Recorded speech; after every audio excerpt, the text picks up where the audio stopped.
Good afternoon, everyone. I'm Emily Lefevers from the Miami University Alumni Association, and I am excited to be joined today by Beth Stelling, Miami class of 2007. Beth is a Dayton native and Miami alumni. Her quick-witted humor and talent as a stand-up comedian, writer, and actress has landed her feature spots on Conan, Jimmy Kimmel Live, Comedy Central's At Midnight, Chelsea Lately, and The Pete Holmes Show. A 2014 honoree of Miami's 18 of the Last 9 Award, Beth was named the best stand-up comedian in Chicago by the Chicago Reader in 2010. Today, we have the privilege of hearing from her live as she discusses her time at Miami, her career, and answers the question, what is punching up? So live viewers, you can submit questions throughout the hour by using the Ask a Question button below the video, and we will answer these at the end of our interview. I also wanted to mention that Julia Guichard, Miami University Professor of Theater and Interim Associate Dean of the College of Creative Arts, was planning to host but is unable to join us today. So if you were tuning in to see Julia, I apologize for the change in hosts. But with that being said, let's go ahead and get started. Thank you for being here with us today, Beth. Of course. Thanks for having me. Yeah, we know I you're... was here to see Julia. Yeah, we were able to chat with her last night, and it was nice for the two of you to catch up. But I know you're super busy, so we're excited you're able to be with us. You're in the middle of the tour, right? Yes, and it is 9 a.m. here, which is early for a comedian. I was able to make it. I'm here for you. Happy to be here. I did a couple shows last night, so that's only why I mean that. But I'm more of a night owl. So were your shows last night part of your tour, or just So basically, extra? like, sometimes people, very valid question, like, are you on tour right now? And sometimes for a stand-up comic, the answer without sounding pretentious is, well, I'm always on tour, because it can really kind of go year round. But usually the way promotion works will be them grouping like several shows together and calling it a tour. So, and naming it, it's all like just promotional wise, but typically people are touring year round. So I would say the shows that I did last night were in Los Angeles. I did the first one at the Improv, the Hollywood Improv. And then the second one was it's like a secret show in the back of a barber shop called The Blind Barber. So it's unmarked. You just see the barber shop swirling. It's kind of go in and say a password. And it's sort of like a speakeasy in the back. There's 2 locations of that show. It's really, really fun. And they're known for their grilled cheese. So really those are the 2. Whenever I'm home in LA, in between tour dates, I do sets. And those will always be like anywhere from 10 to 15 minutes typically. That's a regular showcase show in Los Angeles, which is what a lot of the shows here are, like a showcase show. And when I'm on the road, I'm what they call headlining, either a comedy club or a small theater or a rock venue, depending on what I've chosen in that city and how that city sort of works for me when it comes to how my audience. And typically there, especially in a comedy club, I'll do about an hour, 45 minutes to an hour. And there's a host who does anywhere from 10 to 15, and then a middle act or a feature, or what the UK calls support. And they'll do anywhere from 15 to 25 minutes. And then the headliner will do 45 to an hour. So yeah, that's kind of the difference between, being on tour and when you're performing at home. And in New York, it's not much different. The spot times there are like the Comedy Cellar or New York Comedy Club. Those are usually about 12 to 15 minutes as well. That's really interesting. Yeah, and those are so when you travel to a major city, you're usually seeing a showcase show. They won't call it that. Typically, it's a show. It's a stand-up show. But you'll notice you'll be with the comic for less time. That's good insider information. Yeah.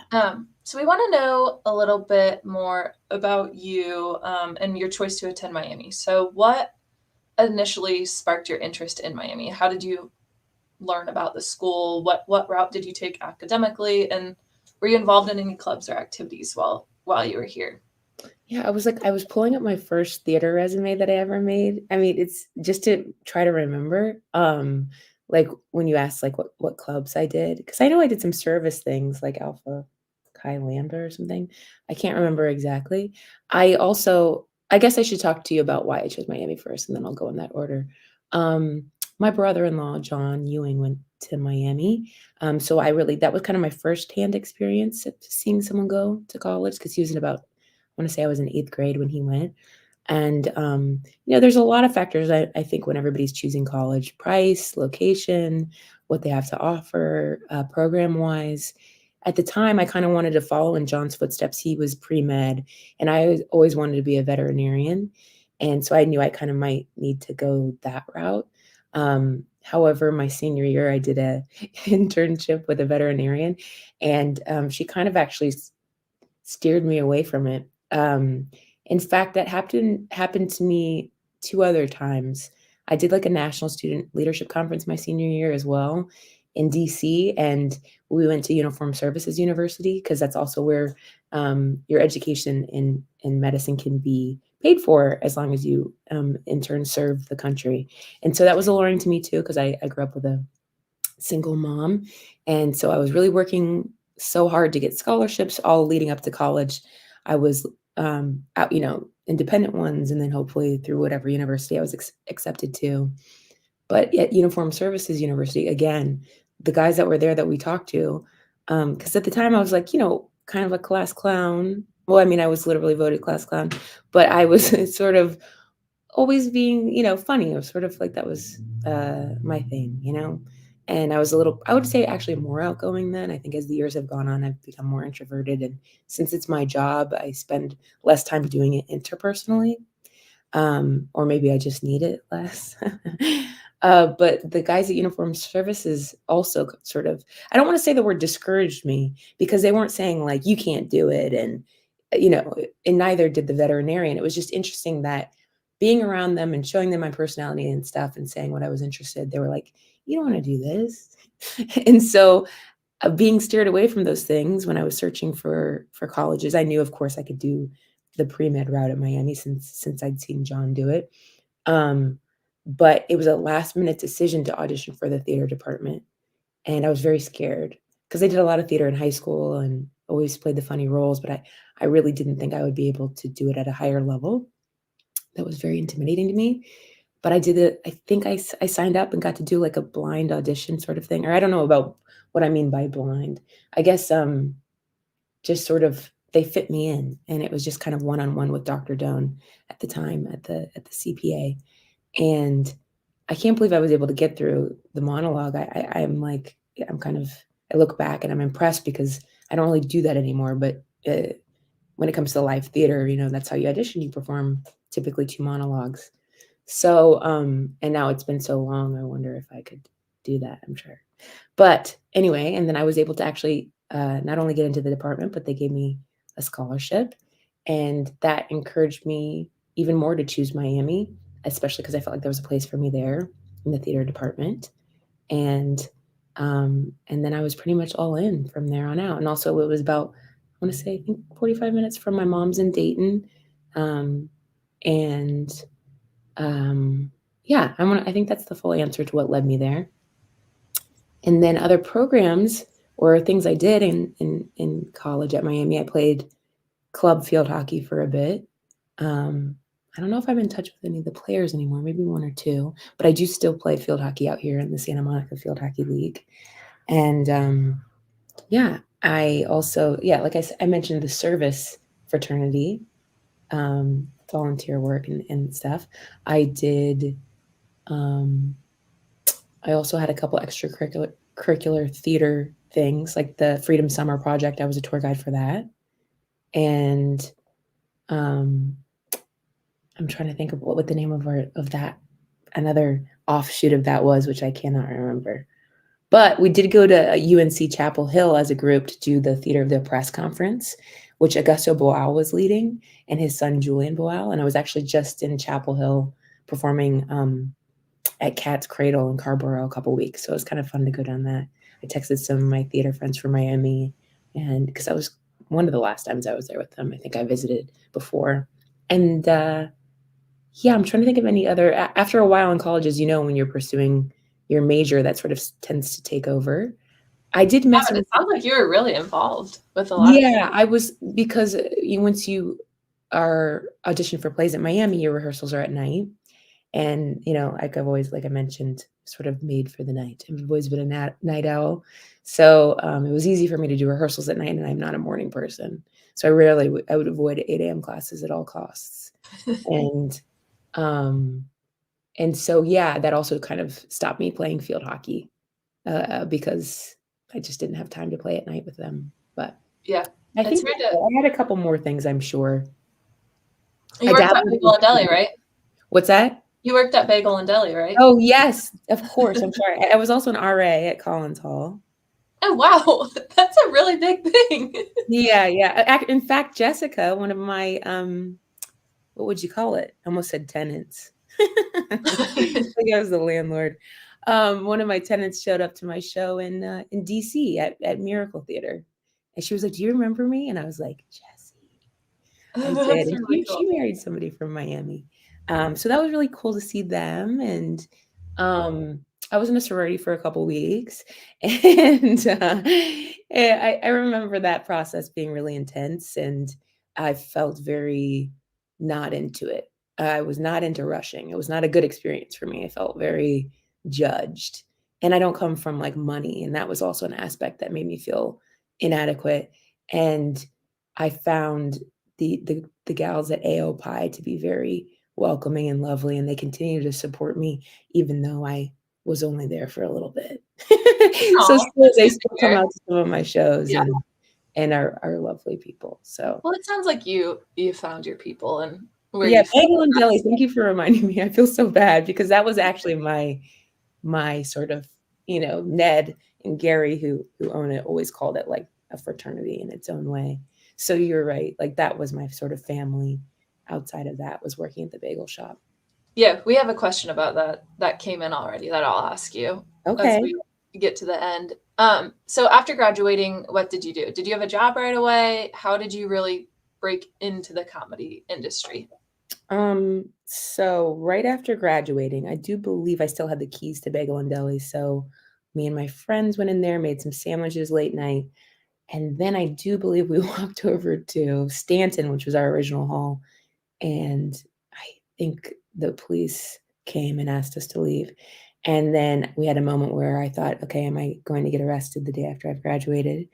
And I was like, I can't get arrested. I'm moving to Chicago tomorrow, which is exactly what I did. The day after I graduated, I drove everything to Chicago with my best friend, Tim Simeone's mom. He and I and Derek, another Miami theater grad, all moved to Chicago together. We got an apartment on Oakdale in Boys Town, and we were all going to pursue theater. I had a job lined up uh, from with another Miami alum at the bagel shop there. So just scooted over to a different bagel shop. And from the bagel shop, I got other babysitting gigs. So I was babysitting, I was working at the bagel shop and riding my bike everywhere and auditioning for plays. Um, and that is when my bagel boss, which I believe not the viral bagel boss, but Greg Gibbs encouraged me.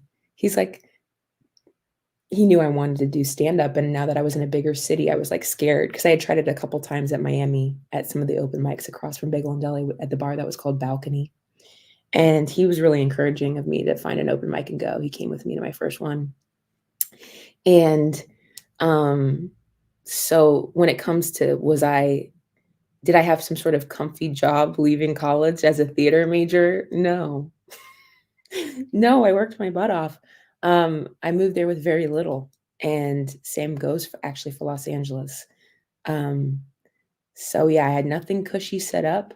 Um, I just worked many jobs to make ends meet, and I do remember someone from home coming into the bagel shop. I think I was taking out the trash, and she was like, "Is this your only? Is this where you work?" I felt very judged, and I was like, "Yeah, this is where I work." It was fun to, work very hard and have it pay off. I don't know where she is now, but it doesn't really matter. But don't let anybody, discourage your hard work.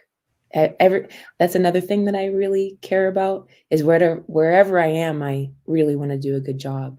And I really care about the jobs that I had. I wanted to make people good food. So even if you are working in food service to make ends meet, I take pride in making it good for the people that come in. Your job is also important, no matter what you're doing, even if it's not exactly what you want to be doing, that job is helping you get to your end result. So I always appreciate it when people take pride and care about the work they're doing, no matter what it is. Yeah, that's good. That's just good life advice too. Yeah. So you mentioned in one of your past interviews that your mom said if stand-up comedy were an Olympic event, you would win in gold in women's stand-up comedy. So talk to us about that. What did she mean by that? Yeah, I mean, my mom's provided much fodder accidentally. She's beautifully innocent in those ways. So she meant that with all her heart. And it was not meant to be a slight at all. But it's an old joke actually from one of my first albums. I mean, I'm someone who like looks back at my work and hates it because I've changed and grown so much. I shouldn't hate it. I should just look back and say, well, that's how I was then. But sometimes there's beauty in going back into old work with the skills you've acquired over the years because you can make it better. And that's actually kind of what I've been working on lately. I have an old story that's changed over time. So I've added to it that will go into my new hour special. And same for that joke. I actually brought that joke back and it's much more fun to tell now. But yeah, she was being silly because she loves the Olympics. But my mom says a lot of funny things that then go into my act. So I'm thankful for her silliness for providing me with endless material. It's nice. That's what moms are for. Yeah. Oh, I forget. Maybe there was one other thing I meant to say about at Miami, I did the Urban Leadership Internship Program, and that was my junior year. That was really fruitful.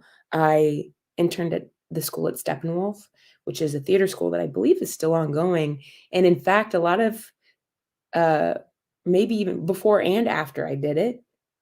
Yes, no, I'm sorry. Obviously after, because that was in '05 and I moved to Chicago in '07. So that was another great taste of what it would be like for me to live in Chicago because I got to be dropped right in for the summer internship, live in the city, and work at Steppenwolf and really take those acting classes and programs as the intern. But I was really sort of, um, what's the word I'm looking for?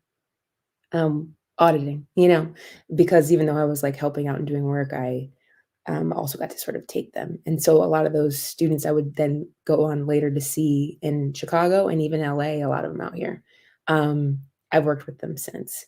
And as the school members would go, as years passed, and I worked at the bagel shop in Chicago, they would come in for lunch. So some of those people still remember me. Sam actually is one of them. He was a student at um, I can't remember his last name right now. He plays the lawyer on Handmaid's Tale that helps the evil woman. I'm being really specific, so that should help.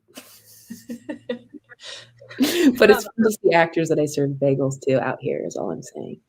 Oh, that's really cool. Yeah, because we, either I'm writing on a show they're on or we run into each other and they do always remember. So that's kind of fun. Yeah, that is cool. So you Oh, have sorry, go ahead. no, you go. I was gonna say you have a natural knack for making people laugh. Thank But what made you want to go into comedy? I'd be curious to know what role, if any, did comedy have in your upbringing? Well, my mom and I we're taking a hiatus. I think it's been 2 years. But we have a podcast together. Actually, this is a silly drawing somebody did of us. We look like really ugly, and that was the point of it. I wish I would move the computer, but it's going to be too much for everyone. I guess I could move. It doesn't matter. Anyway, my mom and I had a podcast together called We Called Your Mom, and it's me and my mother calling my friends, like all comedians and actors, their moms to talk about them as kids. And a through line between a lot of comedians' childhoods is typically some sort of trauma, but also them being the youngest. And it's not always the case, of course, but it's often the case. And I was the youngest of three sisters. And I think sometimes whatever it is, genetics, you got the leftovers, or you being the youngest, your parents have sort of been there, done that.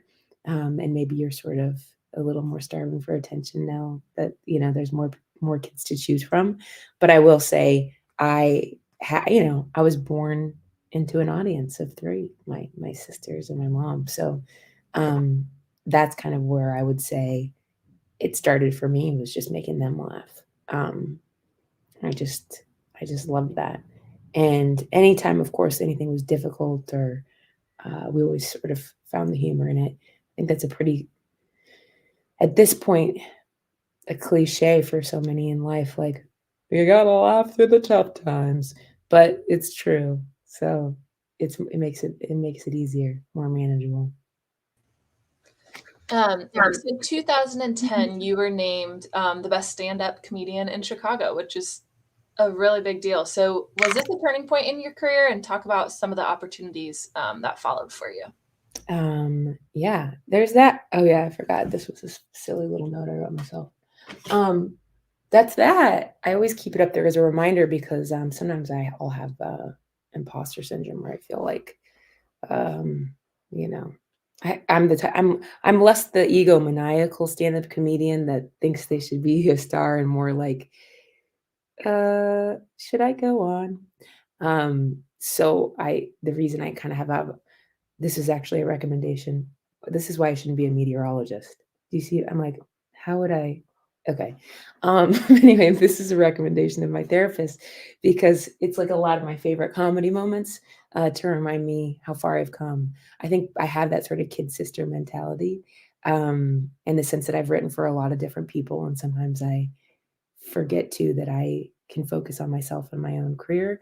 But it's just a reminder of, like, no, you are really good at your job, and it helps me put myself up for bigger and bigger jobs, as opposed to being like, oh, I don't know, I guess I could do it. It's like, no, you have tons of great experience, and you've proven yourself time and time again. So that award, that award, okay, let's pretend that was a bit. That award was actually coming at the right time. I was being dramatic a little. I was about to quit stand up. I've been in Chicago for 3 years, and I was like, I've had enough. It's cold. I'm 200 pounds. I eat all the time because it's very cold. In Chicago, it's very late night eating and drinking. And I was working at the coffee shop at that time, then early in the morning, and then going to babysitting, and then doing shows at night. And it was kind of a grind. And I was just feeling like, there was a lot of great women on the scene too, but some really annoying dudes I was dealing with in Chicago at the time. And I was like, I'm not going to keep doing this. And then my friend Emily Giant, who I went to Miami with, texted me. I remember it as being very late at night. And I was leaving a show or coming home from a show at a bar. And she said, look at the Chicago Reader. And I picked it up. I'm going to actually stay with Emily Giant in 2 days in Fort Wayne, Indiana. She was a theater major. She's awesome. I think she's opened like some sort of cool theater barn. Anyway, I love her. So she said, go look at the paper. And it said, Beth Stelling, best stand-up in Chicago. And I thought to myself, okay, maybe I'll keep going a little longer. And that's kind of why, nailed it. That's why I keep that right there, because it's sort of like, just when you are going to try to give up, people are encouraging you. Now, obviously, I need to remember that for myself, but that's why I kind of have all my little bits and things around. Less like showy and more trying to remind myself. That's a really nice story. What, after you were named that, what opportunities followed for you? So at that point in time, I auditioned a couple of times for what's called the Just for Laughs Festival. It's like I think at this point it's become a little more widely known, but I would say it's sort of, it kind of felt insidery to the comedy world, but it's called Just for Laughs. It's in Montreal, or Juste pour rire, and it happens every summer, and it's a big deal because all the best comics go and perform for, like, it pretty much runs the whole month, takes over the city.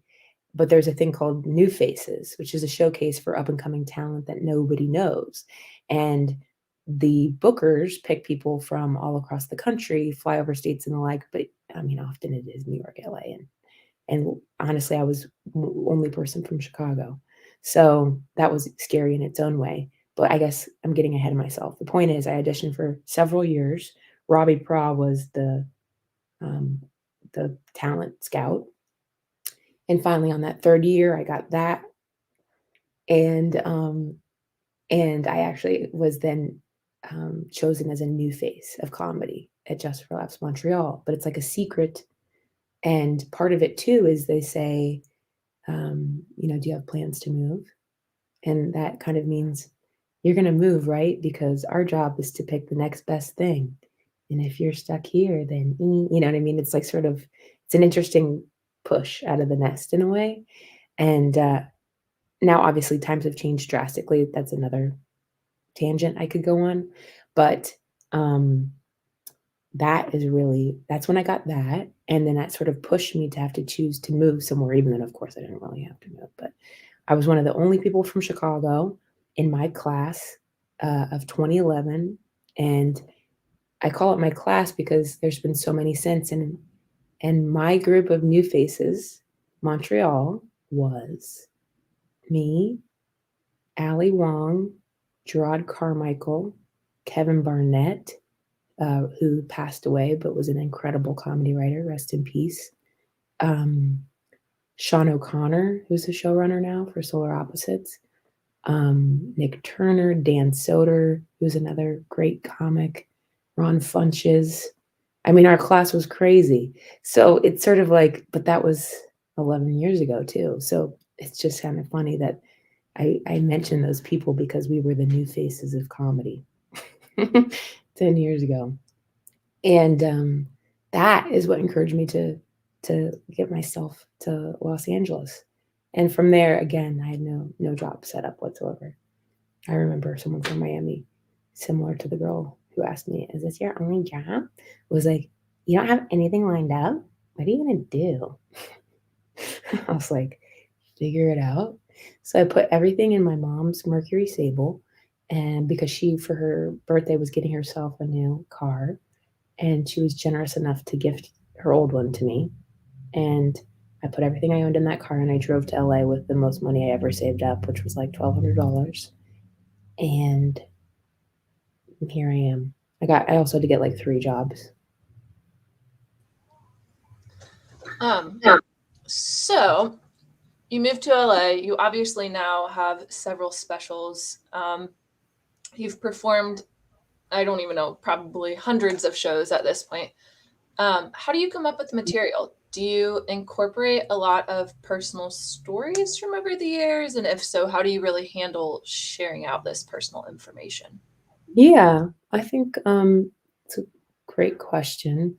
I would say yes, very personal to me, my comedy. I still have people ask me like, "Is that true?" Or, "Do you just make it all up?" And I would say it would be so much harder to make it all up, in my opinion.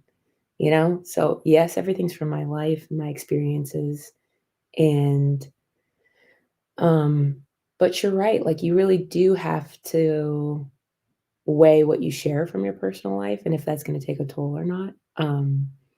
Because as much as you want to think stand up is improvised or come up on the spot, like that was a misconception I had when I first started stand up.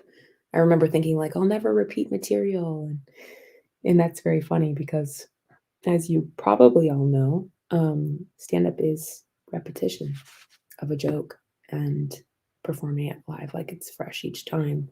So that being said, it's repetition's powerful. If you woke up in the mirror every day and said, "You're beautiful," that would bring you a very different end result than "You're ugly" every single day. So you have to choose what you're talking about pretty wisely because saying things repetitively can actually bring about those things or perpetuate them. Like if you're constantly on stage talking about how bad life is or how broke you are, I think there's an energy to that's not great. And it also, your words are a magnet.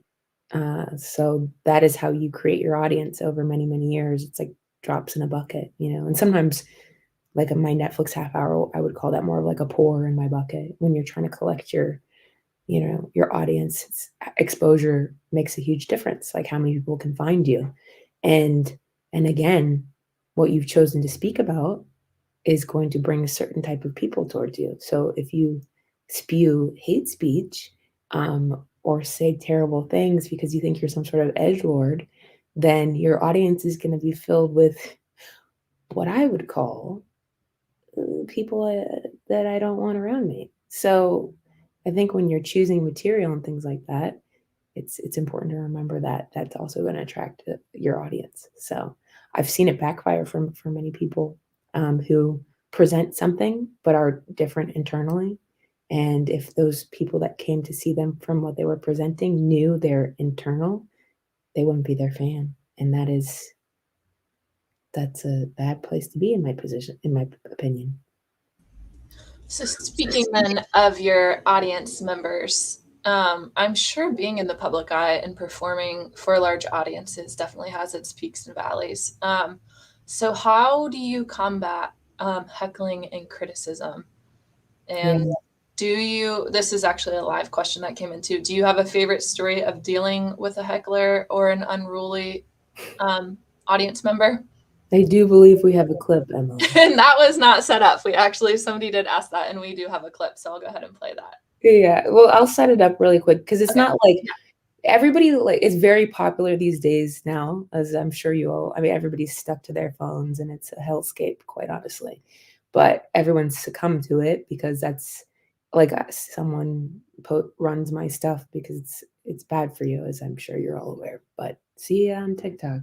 But of course, there's all kinds of comments, and some of them I believe are like, it's so strange. I'm like, are you hired to write these negative things? Like, how do you go about your day? None of them would ever do whatever is in the video. So that's the funny part about it. Sometimes I reply, just if I'm feeling, I don't know, frisky. But other times, sometimes it's fun to just delete them because not everybody should have a voice or even an ID. So I think the clip we're about to play is, there's a show that's run in Brad Pitt's old backyard. And again, the reason I brought up social media at all is because so many comics are always taping their sets to post like, the time I totally nailed that heckler. And it's like, okay, I hate all of that because it's just live performance is like what's fun about it, but whatever. So I guess this was taped unbeknownst to me. I mean, they then asked if I wanted it and I said, sure. But what you'll see here is there's a very drunk woman in the crowd, a drunk young gal. And I'm last on this show, and she's pretty much been screaming the whole time or talking like, yeah, the whole time. And I eventually did say something to her. And I think that's what we've captured here. But yeah, I mean, go to a comedy show and have a drink or something, but don't act like this.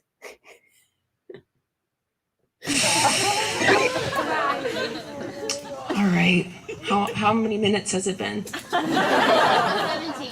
Oh, it has been enough, actually. 17. No. No, it hasn't. It's been 10 minutes and 30 seconds. I guess it's 17. I'm timed badly. Oh, you are? What's your time? What did you get? I had like 9. Ooh. Okay. Well, I should run this show. Okay. So I'm gonna go into just a real killer of a closer. I'm just gonna really nail it. Okay. So, okay. Everybody, I like you, but I'm the only one right now.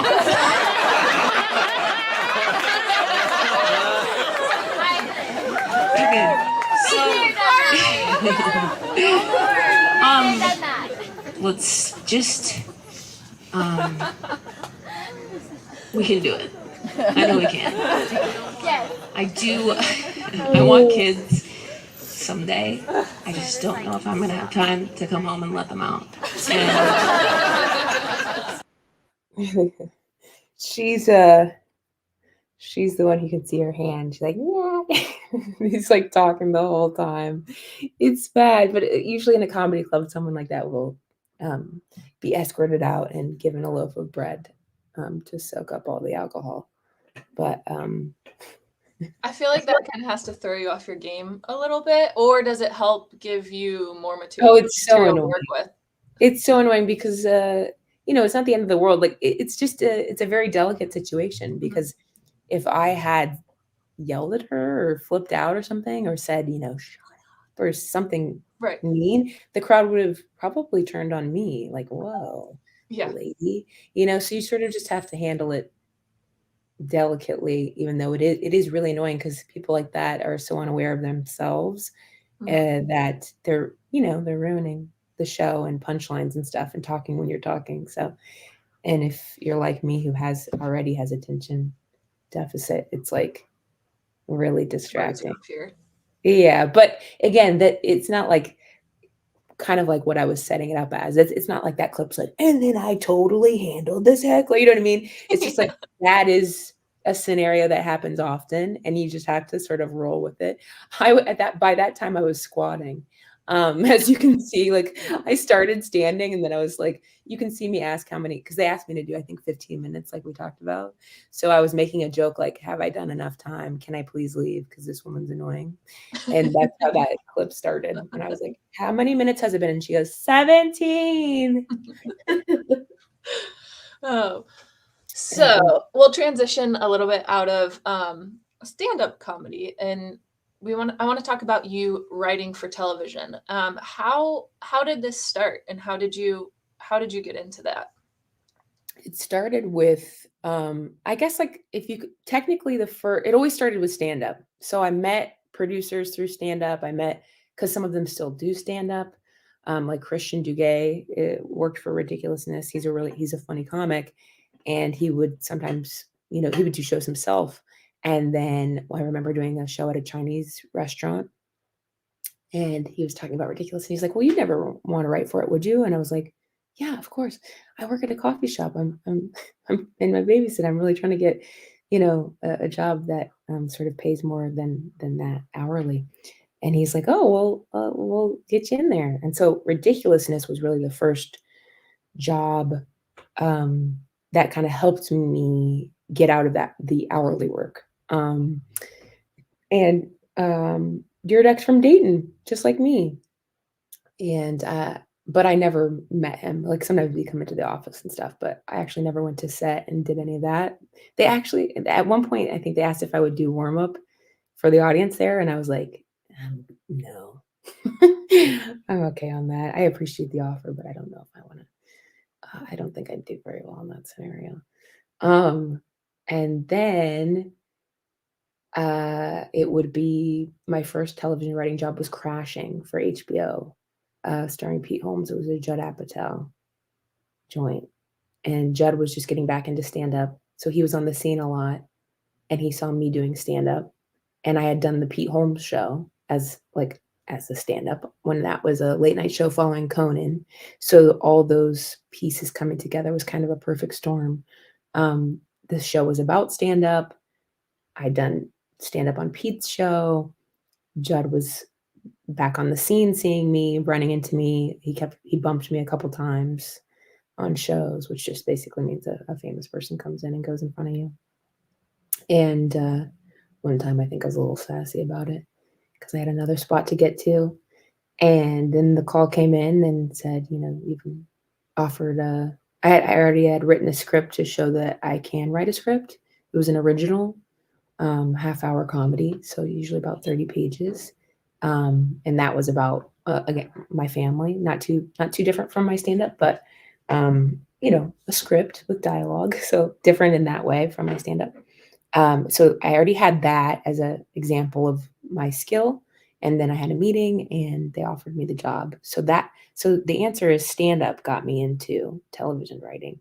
And from there, because I'm a joke writer for myself and people see me, it's sort of a mini audition, a sort of showcase if you think about it. So whenever I'm on stage, you're seeing my personality, my joke writing, my skill, and performance. So it's pretty much what I'll be like in a comedy room, like a writer's room. And that's also a lot of it, the mix of personalities. Like that's what the interview's about.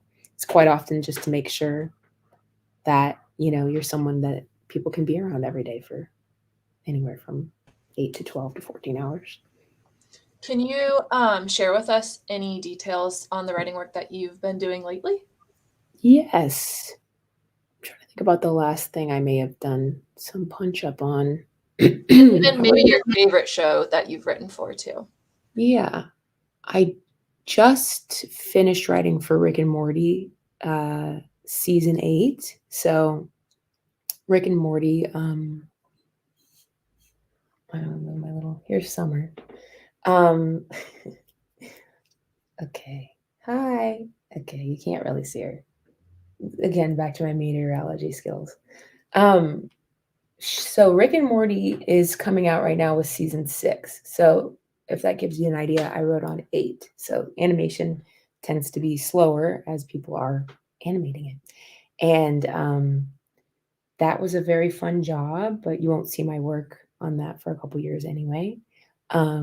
We started that in May, and I'm actually still kind of doing finishing touches on my script at the moment in time. I'm also touring at the same time, and they knew that when they offered me the job. So that was actually very grueling to tour and write for the show at the same time.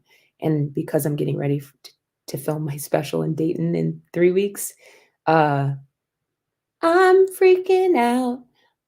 But yeah, I have a couple more weeks to tour it, and I'll be in Cincinnati and Cleveland and Dayton and Chicago coming up in the coming weeks to run it before I film it at the Victoria December 3rd. But that was very fun show to write for this last year, but also hard to tour at the same time. And I also did punch up on, I'm sure I don't know if the posters are up in the Midwest yet, but I think the last thing I did punch up on was Spirited. All the posters are up for that Will Ferrell, Ryan Reynolds collab. I don't know if you're gonna like it. I mean, when I do punch up, it's basically it can be a round table where we go through the script and everybody offers their jokes for that section.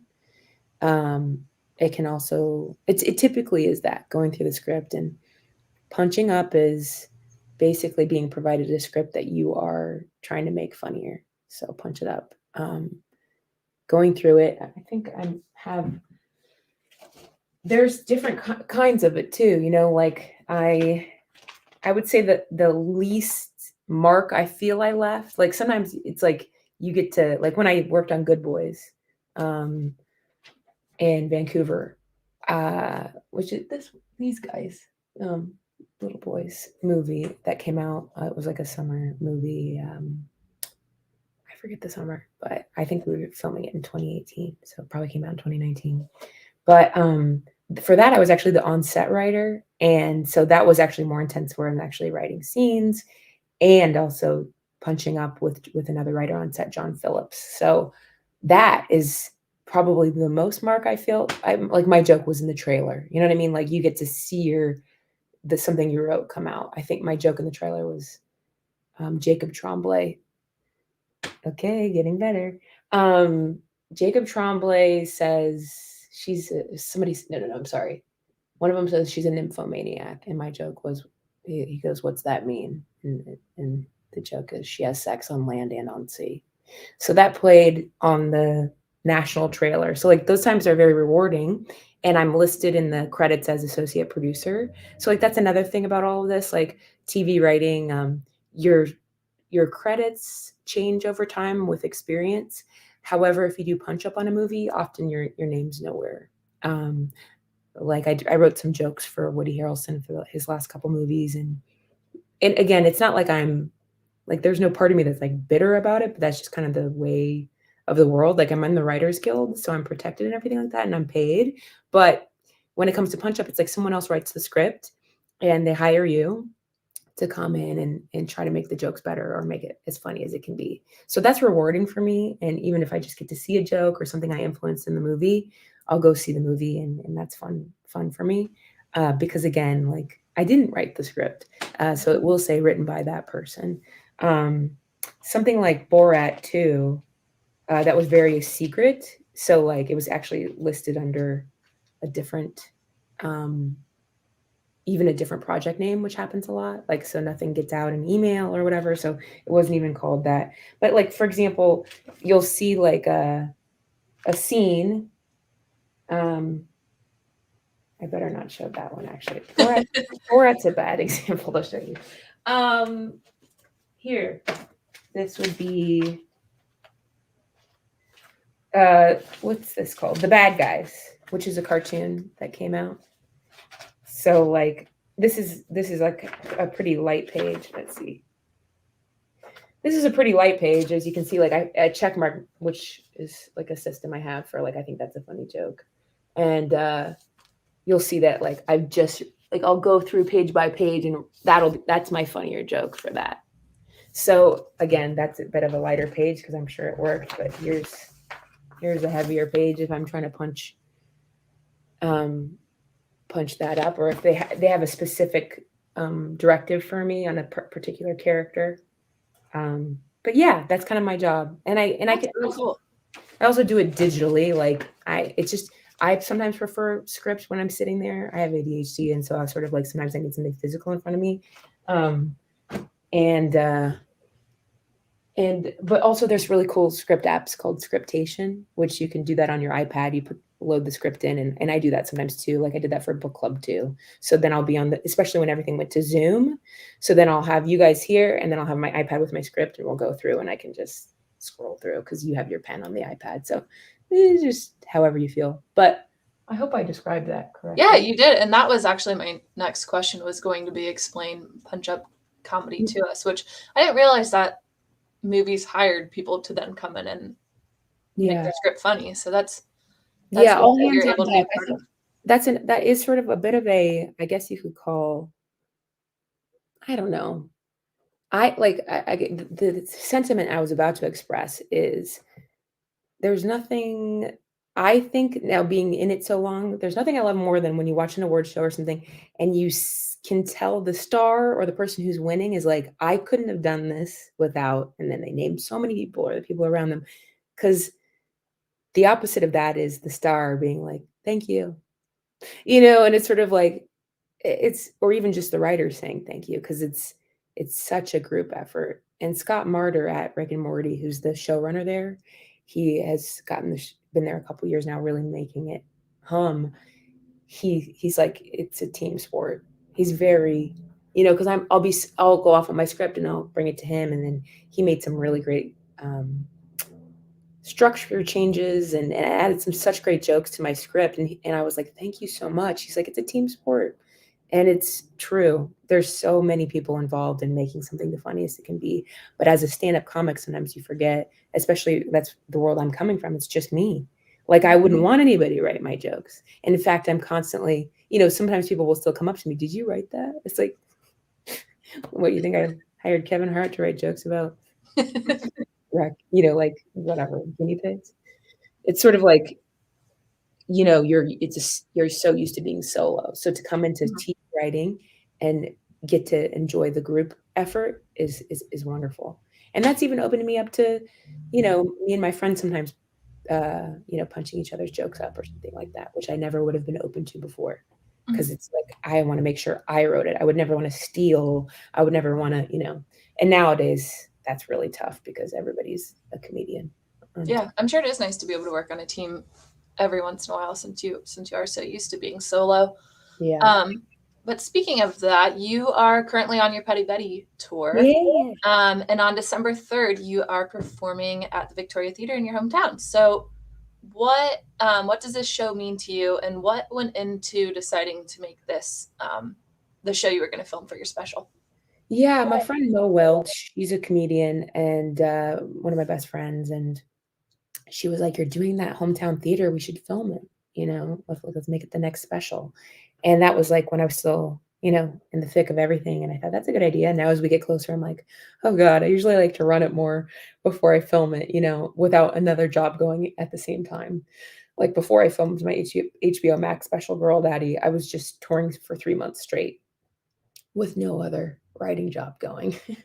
So, but it was really Mo's encouragement because she's like, "You'll be home. It's your hometown theater." It's like I grew up going there and I've never performed there ever. So there's pros and cons where I'm like, "Oh my gosh." But I guess the reason it pushed me over the edge is because I do have a lot of Dayton and Ohio stories in it, and I'll be there. And I have some, yeah, very Dayton centric jokes that I was like, why wouldn't I perform it here? I think it's sort of going to be a toss up because, like, even when I did my North Carolina and Southern tour a couple weeks ago, whenever the heck that was, uh, they, of course, it was like inflammatory because, Dayton is the birthplace of aviation, but North Carolina's where they flew it and their license plates say first in flight. So that was actually really quite funny to run the material there. And I'm like, okay, it gives me a taste of how different it will feel to run the material in Dayton.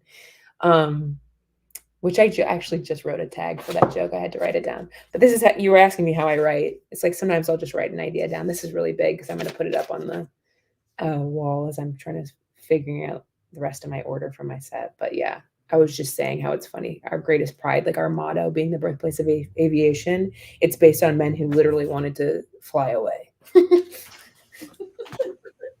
Well, for those of you that live in or near Dayton, we have group tickets to your show, and we'll be doing a pre-show reception. So we'd love to have you there. Yeah, you might be able to be in the special because Mo's gonna be with me, and she'll have the B-roll camera going and stuff. So I'll pop over after sound check, and we'll get a group pic and stuff, and get a little B-roll of us. Yeah, so those of you watching, come to our reception, come to the show. You will there'll be a link to register in the thank you email if you are interested. So we'd love to have you there. Yeah, I would love to see you guys there, especially after this beautiful afternoon we've spent together.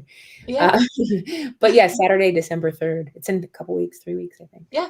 Yep. 7:30. A couple of weeks coming up. So we'll wrap up the interview portion. I know we only have a few minutes left, so I want to be able to get in a couple Oh, yes. questions from the audience. I'll pick 2 or 3, but I think this one is really good. What is your best advice for an aspiring comedy television writer starting fresh out of college? Is there anything I can do now as a senior graduating in the spring to best prepare myself for a career in this industry? Mm-hmm. Here's the truth of it. You've now heard my path, which was stand-up comedy. Okay. So, like that's the hard part for me is like, I'm going to answer the question, but my mind is going all over the place because I used to like really love reading autobiographies from my favorite comics. And what I've found from reading all of those is everybody had a different path. And I know that sounds so cliche, and the world has changed so much. And I say this all the time if I talk to like USC students of stand up or something like that. It's like, I can tell you what I know and what I lived, but it's already outdated. Like it doesn't mean you can't move to LA, do stand up, get seen by Judd or Pete or somebody else and be like, oh my gosh, you're really funny. Come right on my show. Like that's still possible too. But also, I mean, I can even give a concrete example. Ben Brainerd is a comedian who was so sweet and came and saw me when me and some of the SNL guys were performing at UCF's homecoming. And he came up to me afterwards. It was like, I'm a big fan. I'm a Florida comic, blah, blah, blah.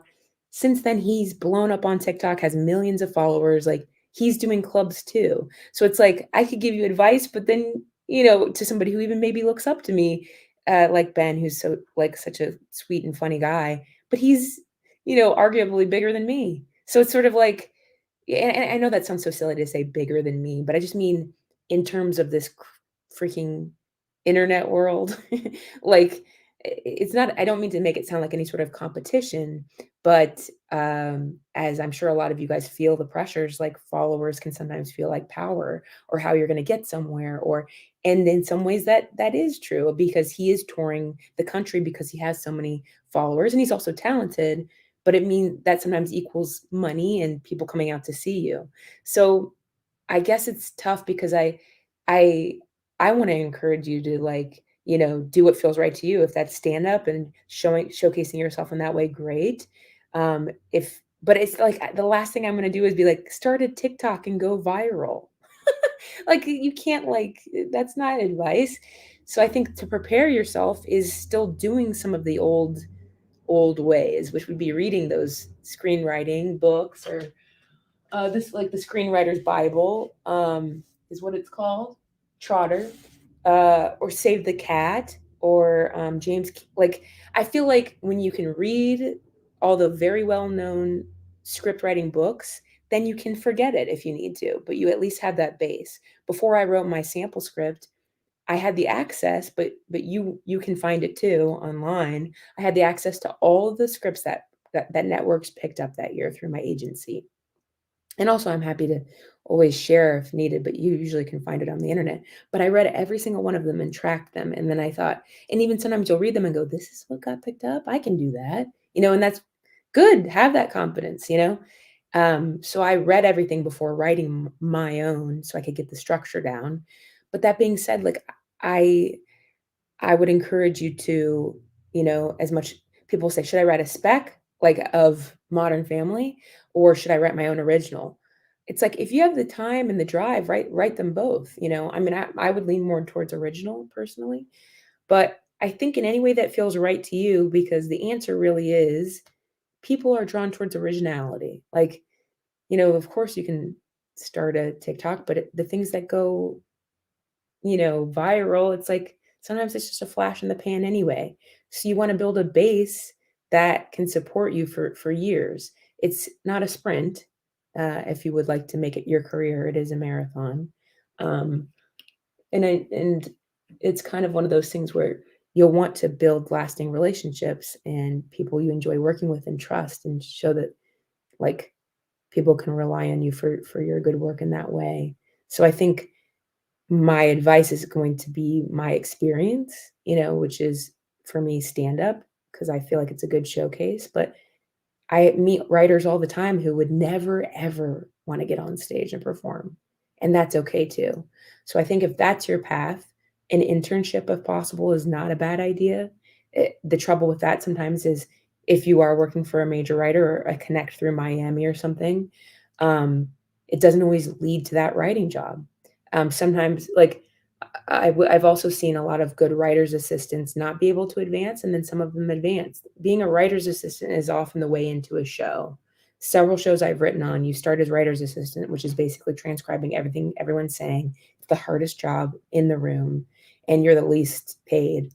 And if you do a really excellent job at it, you can advance to staff writer. That is one way into television writing, is getting your writer's assistant job, your first one, or writer's assistant. And I know that sounds like, okay, well, how do I do that? And look, I would say email me and I'll give you a job. And it's not that I don't want to, but I've also met so many people out here, like my first roommate, who is sort of almost like waiting for that to happen. So that's what I mean in building lasting relationships and working with people you care about, because that's going to be the most fruitful when you guys can lift each other up. And of course, I'll try to give you a job if I ever can. There are PA positions on productions all the time if you want to get a peek of that. And I actually might be able to help you with that. But again, that's entry level. That's sort of like, some people will tell you, be a waitress at the Improv, and other people will say, absolutely don't do that. So I think you have to do what's right for you and what feels right. And something like the Comedy Store, if you're a comic, you're a door guy and you get those 5 minutes up top, and you're thrown to the wolves to a cold audience. But it's I don't know, you're in the trenches, and it kind of makes some people stronger, and then other people that's not your path. This is a really long answer, and I'm sorry. No, it was perfect. It was really good, and you covered that and other questions as well. So yeah, I feel bifurcated because I wasn't just a TV writer trying to make it. And in so many ways, I feel for you, because it's almost like an actor trying to make it. It's really difficult. And sometimes it's just chance and luck. And yes, of course, access. But just know that I didn't move to LA and my dad is Judd Apatow. I didn't know anyone, and I didn't have money. So I'm sure there's probably people who go to Miami who are way more connected than me. And, I'm sure somebody can help you in that way, but definitely use your contacts and stuff. But again, I'm happy to help as much as I can. And yet I don't have a show that I'm staffing right now. You know what I mean? Like, so there's limitations even in that.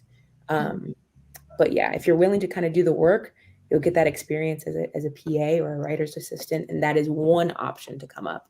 But otherwise, it's being prepared and knowing that it might take time. Yeah, I think that was a great answer and great advice.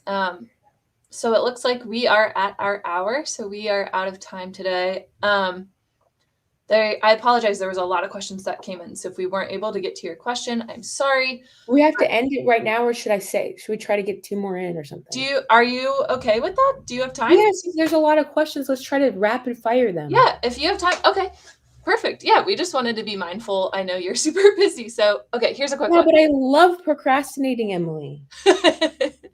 If you or someone said, I wondered if you have a pre-show routine or any tricks to reduce your anxiety before performing. Yeah, I think early days somebody will tell you, like, there's a lot of differences between being a young comic and doing it for 15 years. Like, I would say the trappings of being a young comic are thinking I've got to be so tortured and have all this gritty material and be unhappy, and that's not true. Go to therapy. Don't do your best. If you have proclivities becoming an alcoholic, don't lean into that, because you'll want to be a reliable person on the scene to work with. A lot of the famous people I've opened for, actually, like, there's usually 2 different camps, like the party camp and please don't act that way. So you need to be a professional in that way too. So the reason I even bring that up is, like, some people will say have 1 drink before you get on stage to loosen yourself up. But if you have leanings toward alcoholism, don't do that. Find other ways. Shake it out, like a little theater shakeout. I do a deep in through the nose, blow it out your mouth. Before you go on stage, do a 5, 4, 3, 2, 1, a Mel Robbins. Like, I think there's other ways to handle it besides alcohol. But if you're someone who can do that, maybe 1 drink will take the edge off. If you're really battling it, I think usually it goes away after that first joke hits. Just set yourself up with a great first joke. And once you get that first laugh, it'll go, So yeah. That's good advice. All right, we'll end on this one, just to be mindful of your time. I know you have a lot to do. So in your special girl daddy and earlier in this session, we talked about the bagel days. What was your favorite menu item to eat and to make, if you remember?